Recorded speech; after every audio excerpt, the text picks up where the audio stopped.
This is Binoska. I'm telling you, I'm glad to come again on your way with episode 2 of our Uprise Music Productions. We are here to educate you on your rights as an artist, as a cultural professionalist, as an author, as a composer, as a producer, as a director, as whatever you are in the creative art industry. And we are here to this day to discuss about copyright. Now, I want you to keep your comments coming and make sure that you subscribe to all our channels, Uprise Music. Make sure you search us on Facebook, LinkedIn, Instagram, YouTube, and all the other social media handles as you can see on the screen. Please do subscribe and make sure that your comment, very necessary, keeps coming. If you have a request, we will do it. Today too, I have some wonderful people in the studio with me, and as you know me, I'm Binoska, right? Bnoskka. But I have some wonderful guests. I want them to introduce themselves. I'm beginning from my left. He is a wonderful gentleman. I know him by Phillips. Hi, so my name is Philip Iwan. I'm a musical artist, a film director, a blogger, and I also work with the music distribution company that's Uprise. All right, and the lady. Okay, so my name is Megs, Medx. You already know the name, right? So my government's name is Margaret Doe. I'm a public relations and marketing student from Ghana Institute of Journalism, and it's nice having you guys here today. All right, so we are here just for the purpose of education. Whatever we say here is for education, and so if you have any comments or remarks or question, just type it in the chat box and we will respond to it appropriately. Right, so today we want to navigate copyright laws in the digital age. You know, copyright, if you have watched our first episode, we did say that copyright is part of the intellectual property laws we have, or intellectual property rights we have in this world. And so when we say copyright, basically we are saying that copyright is your right to copy. So who has that right? The person who has created that copyright. So that is the meaning of copyright. What can be copyrighted? Yes, so by law, we have what we call copyright eligible. If the item you want to copyright is not eligible by law, it is not what you think, it's by law. So if you go to Nigerian Copyright Decree Act, if it is not listed, it means you can't copyright it. If you come to Ghana Copyright Act, if it is listed as eligible, then you can. So let me take from the Berne Convention of 1886 and then the Ghanaian Copyright of 2005 Act 690, what is eligible by copyright. 1. Artistic work, that is painting, drawing, sculpture, or literary work, as in musical works, whether audio or visual or audiovisual, or what they call a sound recording, which is different from music. So just my normal voice that I'm saying here, if you pick away this video and you take only the sound and you want to produce the sound in any way and I get to hear, I might sue you for infringement because you have not asked permission from me. But if you ask permission, don't call me on phone. Make sure that you have a written document from me, Binoska, and this production that we have authorized you to also use this sound in any. Some of you pick people's things and put them in a TikTok and you put your own picture on it and you think it's right. No, you need permission to do that. Unless if this video is already on TikTok and you want to do a duet, by law you can do that. That one we call it, we have monetized it, and so you are just running over it, and so we will get the right as long as people stream it on the digital platforms. So this in the new digital age. Now at the same time too, when does copyright protection begins?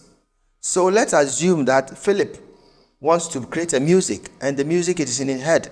As long as the music remains in his head, it can never be protected. Or Megs is thinking of or dreaming of a movie, and you have the movie, oh, I'll do this, I'll do that. It says in your head. Yes, it is never protected. You can even see somebody, the next 5 minutes, somebody else has made the same movie. There's nothing you can do as long as it remains in your head. Or let's assume you have written it in a book and you are keeping it under your pillow or maybe in your safe, or in your house, or in your bag, and you are carrying it along, as long as it remains there, it is not protected. How is it protected? By copyright, we call it publication or performance. Once you publish it, you come to Uprise Music, and then you pick a form, and we put your song, and then we publish it, and then you have the right or the protection. It's not about registration, no, publishing. Now, by performance, I mean that, yes, Uprise Music is doing a program at the National Theatre, and we invite you as an artist. Philip, come and sing for us. The day you come and you say, oh, this is my new song, I want to come and perform it here. The day you perform it at the National Theatre, then the song is protected, or the movie is protected. So let's assume that you go to Silverbird and you want to premiere your movie there. The day you premiere it and it is out for everybody to see, it means it is protected. The day you finish that artwork and you show it to the whole world that I have drawn Michael Bamfo, beautiful like this, and I want to sell this picture, or I want to sell this drawing, that day you do, it is protected. So you don't need registration. But if you want to have a certificate to show that, yes, indeed, on this day, on this year, on this month, at this place, I drew this picture, or I made this song, I did this movie, and this person was there, this person was there. We call it metadata. You have all these details to show that indeed I have done this work. Then the registration will confirm it. Then whenever there's a dispute over it, then the law will be able to use or provide a certificate of authorship or of ownership to show that indeed you have the right of protection. So that is what it means. Now, apart from that too, when we talk about copyright, basically we're trying to say that you have some benefit, because if it's not for benefit's sake, then why do you need to worry yourself? The benefit is that as long as you live, if somebody wants to make a cover version of that song or that movie, or wants to put it on TV, or wants to put it on a streaming platform, it is only you who have the right to do that. So let's assume that you have made a movie, you have made a picture, you've drawn something, you've written a book, you've written a song, you have composed a song. Even the song, sometimes it can even be the melody without lyrics. That is the tune, la la la la la la la la la la la la la la. Just this, and if you have made it public to everybody, it means only you can pick that same song and put it in another music, or put it in another movie, or put it in whatever, or even perform it at parties. You have the right to do that. So if you don't authorize anybody to do, and you find out that people are using your work without your permission, then you can go to court. I'm not saying insult or go and fight. No, I say go to court. So by law, all copyright issues or intellectual property issues are heard only at the High Court. Only at the High Court. Because once that case is heard, then whatever the outcome of the decision becomes a law. Because in law, we have what we call tribunal court, we have circuit court, we have district court, we have the High Court, and then we have the Supreme Court. So it is at the High Court that intellectual property cases are heard. Once they hear your case and they pass judgment, then it has become law. That is what it means. So the benefit is that you protect your work and you have this right of ownership as long as you live. Now, there are two basic rights that you get from copyright as a benefit. One is what we know as the economic right. Economic right here simply means that as long as you live, and even if you die before 70 years, whoever inherits your intangible property, which is copyright, will also eat from it. Give it for license, give it for advertisement, give it for movie, give it for whatever reason. After 70 years when you die, then it becomes public domain, it becomes free. But before then, you only have to sell, put it on pen drive to sell at traffic light, or put it on CD to sell in a traffic light or whatever, until you give people right to do that on your behalf. Anybody who does that is infringing on your right. And it's a civil offense and a criminal offense as well, depending on how you want to tackle it to benefit you. The other right is what we call moral right. moral right here, I want to say that it never expires. It's forever and ever and ever. So the simple legal term we call it is it exists in perpetuity, meaning that as long as the work is available in this world, the moral right will never expire. Now, what is the meaning of moral right? Moral right simply means that your name being associated with the work. So there could never be a time that Binoska made a song and it will be credited to Philip made the song or Max made the song. No. As long as the work exists in this world, even it is billion years, it must be known that Binoska made it. Now, what are the benefits with this moral right and its challenges? One of the benefits is that as long as the work exists, any advert you even authorize, any performance you authorize for it to be done, and you find out that, oh, I authorize you people to do it, but I didn't anticipate that you are going to do it this way. You can go to court and say that court should refrain the person, even though you have charged the person 1,000 or 100,000 Ghana cedis or $100,000 or euro or whatever money you took. The court will listen to you, and for your morality's sake. And the reason why the court will listen to you is that moral means that your belief system, the things you like, the things you don't like. So let's take, for example, a critical example. You made a song, and then a company contacted you. We want to use your song for an advert, but they didn't tell you exactly what advert is going to be. They said, we're going to use it for an advert, and you were happy. You needed money, and they gave you 200, 500,000 Ghana cedis. You took the money, and then the advert came out, and you realize that it is weed. They are using your song to promote weed. It's funny, eh? So they are using your song to promote weed. Or maybe let's go for like contraceptive, like condom. And your faith says that you shouldn't associate your work with condoms, or maybe alcoholic drink, or maybe weed, or maybe anything. And you think that it doesn't sit well with your name, that you will be remembered that you made a song and your song was being used for weed adverts. So you go to court, and the court would hear you, and when all evidence prove that maybe you are 7th day or later day or whatever day church you belong to, and your religion prevents you, or your faith prevents you, or your faith does not agree. I just want to use all these words: prevent, agree, confirm, or concur, okay, with whatever product your music has been used for. The court will listen to you and then give an injunction to refrain from the usage of your song in that particular advert. So that is the moral right. In fact, sometimes somebody can even use your work in a different medium. Let's say you made a song and the person sat down and write your words in the song and put it into a book, and the book is promoting something you don't like. You can still go to court, and the court will listen to you and listen to your petition, and then find out what to do to bring peace. And so the courts are there for peace, and they are there to solve dispute. Don't be afraid of courts. Don't be afraid of anything. And this is where I would drop the curtains here, and hope that you have some wonderful questions for me too today. So let's go. Okay, so starting with me. Yeah. Some people would take your content and put a disclaimer on it before they put it out there, saying that this content does not belong to us, but we are just using it as a promotive, whatever. Yeah. Now, so when that happens, sometimes they even give you credit. Yeah. Some people don't. Some people too also give you credit. Yeah.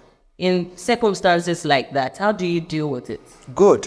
So in this digital age, there's what we call a digital footprint or digital address. Digital address simply states that whatever you create, a system has been able to identify your work and given you a unique code.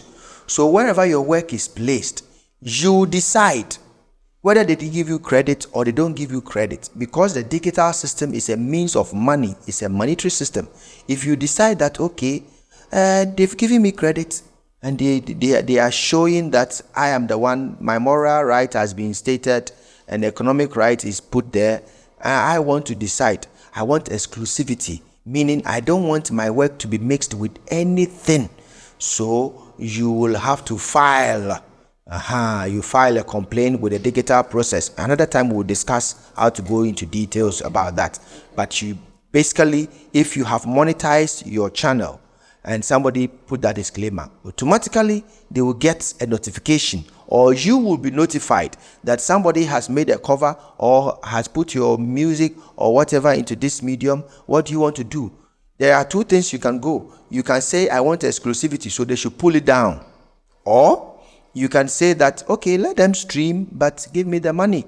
So that's what we are striking. That is the word, strike. So striking means you can make a video and somebody's video will pop into it, or somebody's music will pop into it, and then it doesn't matter, you can get 100 million streams, and all the 100 million streams, the money converted will go to the original owner.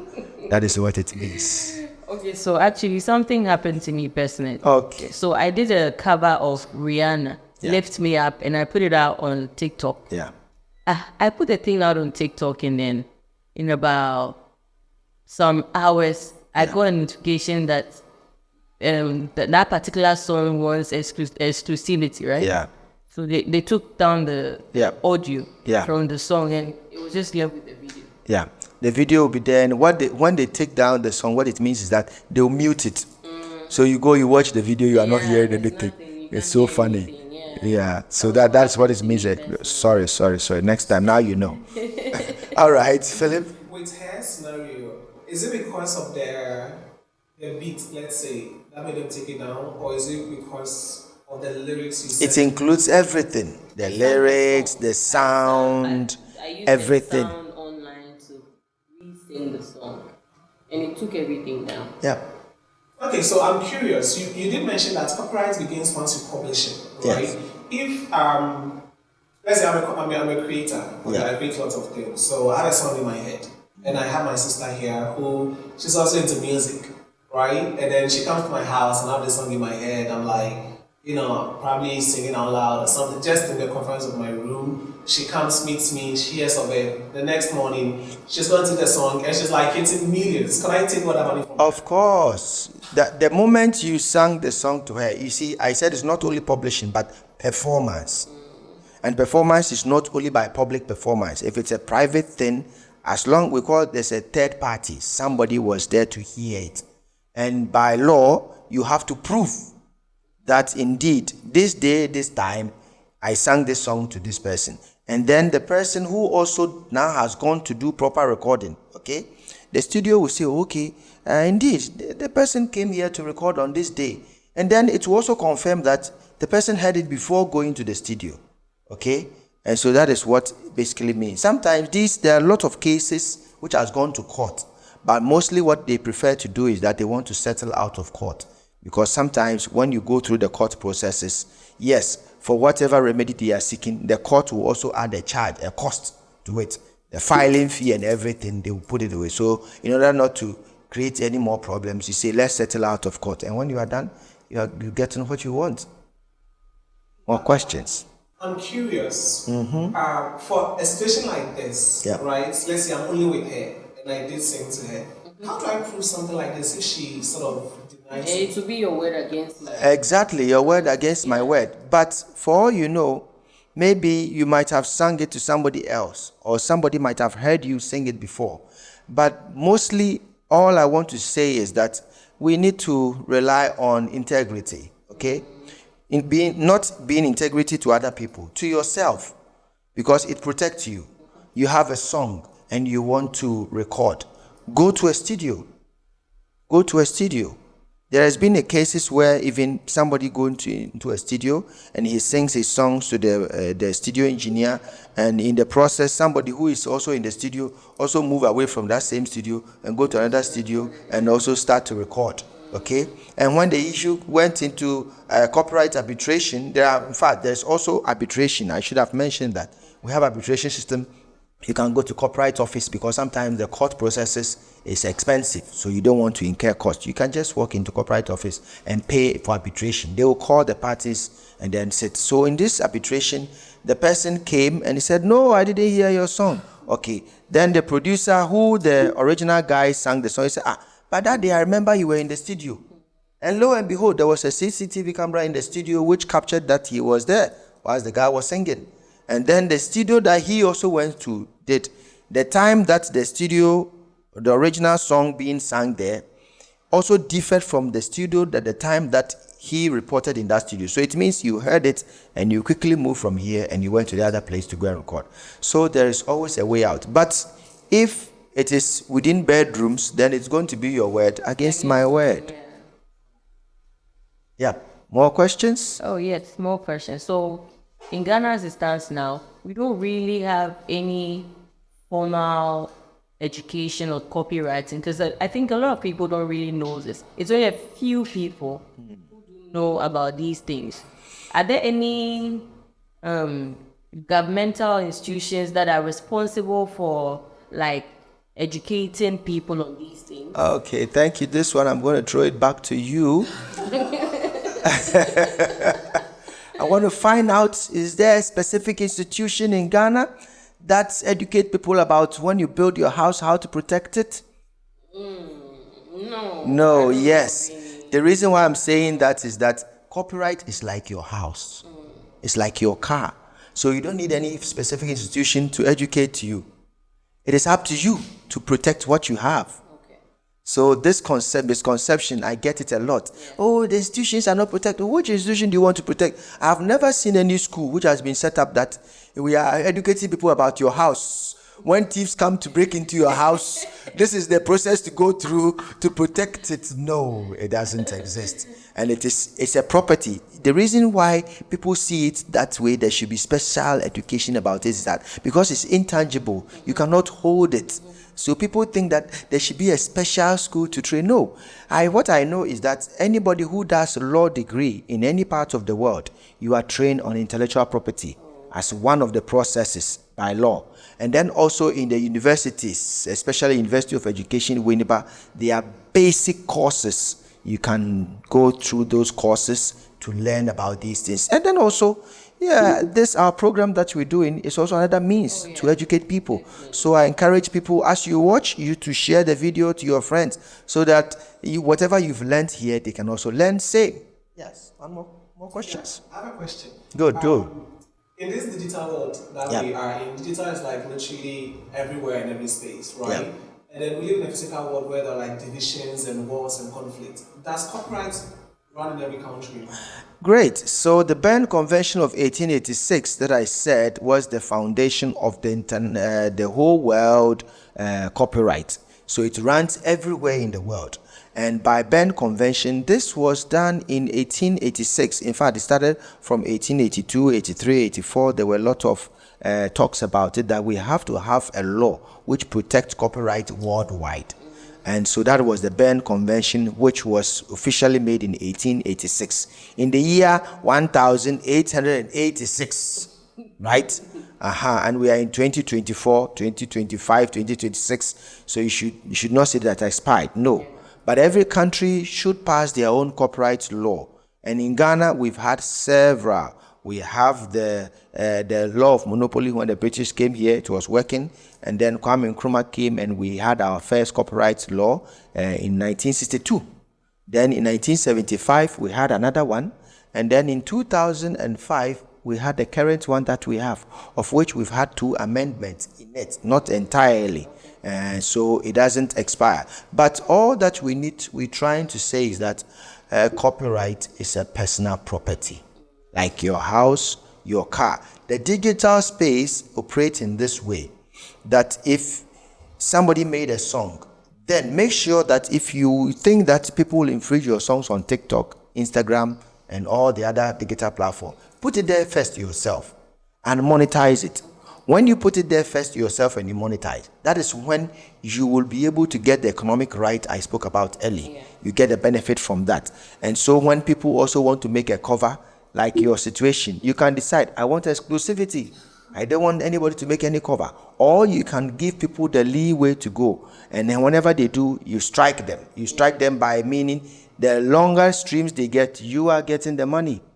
That is all that it means. So let me just ask this quick one. When it comes to like YouTube, when somebody let's say an artist in Ghana brings out a song and you go and do like a breakdown of the song, that particular song, how are you going to strike as an artist because the person has used your music video in their their production. Yes. All right. So by YouTube, like I said earlier, that anytime you put anything on the digital platforms, it creates a digital address. And that digital address is unique to that particular song, and it starts from the first second of the song to the last second. So even if you are breaking it down, let's say we, as part of this education, we want to play somebody's song. The moment you start, you play that first 5 seconds, the system will catch you. It's automatic. This is intellectual, what do you call it, artificial intelligence, and it will catch you automatically. And then the person can decide that, okay, I don't want this work to even have 5 seconds of my work, so please pull it down. So they'll mute the whole production. But if you want the thing to continue going, then it's fine. But if you also want the thing to be done and not being strike, then you need license. You need to find the author and tell him that I want to use your song for this purpose and I'm going to play it on this digital platform. Then there will be a communication whereby they will also create a new digital content for your work and then be able to make sure that you have a unique exclusivity. But we haven't gotten there yet because everybody is trying to make sure they maximize profit by refusing, making sure that they have exclusivity or striking you. And if you don't want to be strike, then do the needful. Can somebody watch you use their product and just strike you one time and strip you of everything? Oh yes, sometimes they can even take away your whole page away because it's like we have one complaint from Binoska. Binoska says that Mex is using my work too much. They notify you, you are not responding. Philip also notify you that you are using their content for this. Uprise Music also notify you, you are using their content for things and you are not responding. Oh, the next moment you see that your YouTube page or your Facebook account or your Instagram account, it is gone. And unfortunately, all the subscribers will also go. So you have to start from day one, where you subscribe, you ask people to subscribe from 1, 2, then you'll be building up. That's the unfortunate part. Yeah, it's a painful. You have experienced that before? No. Oh, okay. When you experience, you see how painful it is. I think with YouTube, YouTube has a very flexible, in terms of copyright, they have like 2 layers. I think they have the strike, and then they have one which is claim.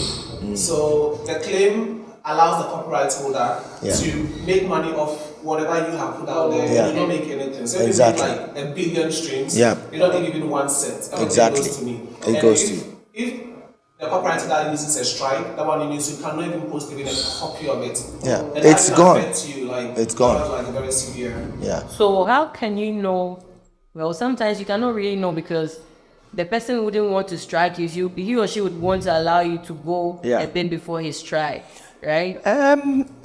We are not in the minds of people to decide what they want.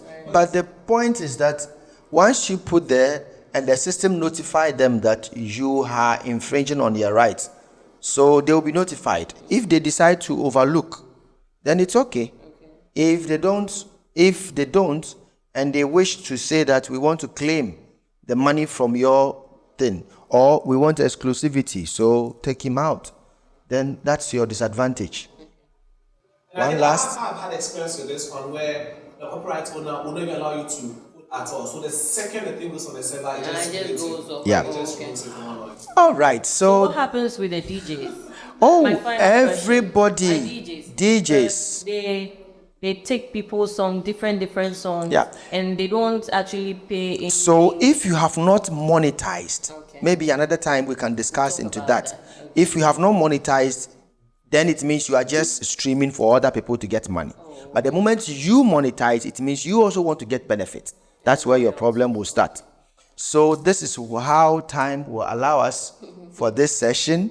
My name is Binoska, BNOSKKA. You can Google me on the internet and you can follow all our social media handles Uprise Music, it is very simple. We do production, we do recording, we do distribution, we do publishing as well. Make sure you locate all our offices in Ungwa, in Accra, Ghana, and wherever you are in the world, just pick up your phone and call our numbers, and whatever service you need, we will be able to grant you that. It has been a wonderful discussion, and this is the news. I'm telling you. Bye.